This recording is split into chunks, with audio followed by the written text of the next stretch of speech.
vrai, l'épisode d'hier, genre de Keiza, il était archi drôle.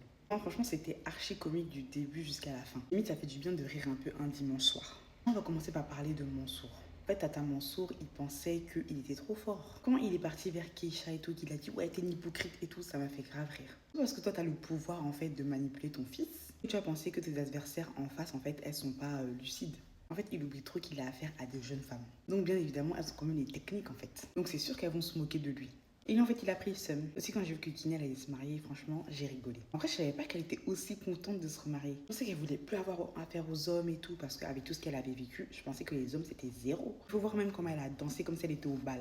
En vrai, qu'elle profite de son bonheur. Parce qu'avec tout ce qui se passe autour là, qu'elle profite de son bonheur. Après, bien évidemment, il y a une scène qui m'a fait beaucoup moins rire. C'est la conversation entre Alice et puis Peter. Je trouve ça dommage en vrai que Peter et Alice se séparent. Je pense qu'ils avaient tout pour reconstruire leur couple, pour recoller les morceaux.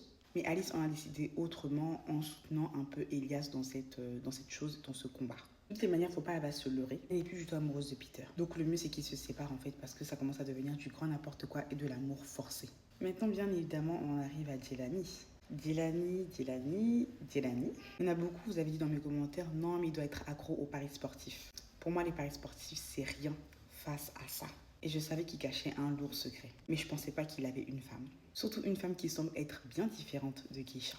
Déjà, quand elle a commencé à le caresser et tout, je me suis dit, c'est bizarre parce qu'une femme, elle va pas avoir autant d'audace pour caresser quelqu'un comme ça. Et quand il a continué à la regarder partir et tout, je me suis dit, là, il y a un truc qui se passe. Soit c'est une ex chelou toxique, soit c'est autre chose. Il peut pas la regarder ainsi. Quand elle a commencé à blablater et sortir toutes les choses, je me suis dit, non, c'est pas ça qu'elle va nous dire quand même. Je suis choquée de Jelani. Donc il était là en train de se fâcher et tout, etc. Quand Keisha lui parlait mal, elle faisait ceci, elle faisait cela. Alors que lui-même, en fait, il cachait des choses comme ça. Et lui, il est nul, hein. Non, franchement, il est hyper nul. J'espère que Keisha va vite se débarrasser de cette chose-là. Ça suffit de cacher les choses, du genre j'ai une femme et tout, mais je peux être polygame, nanana. Quand tu veux être polygame, tu assumes. On se pas à faire des cachotteries bizarres comme ça. Sachant que dans tout ça, il sait même pas si Keisha, au pire, elle aurait accepté en fait d'être co-épouse.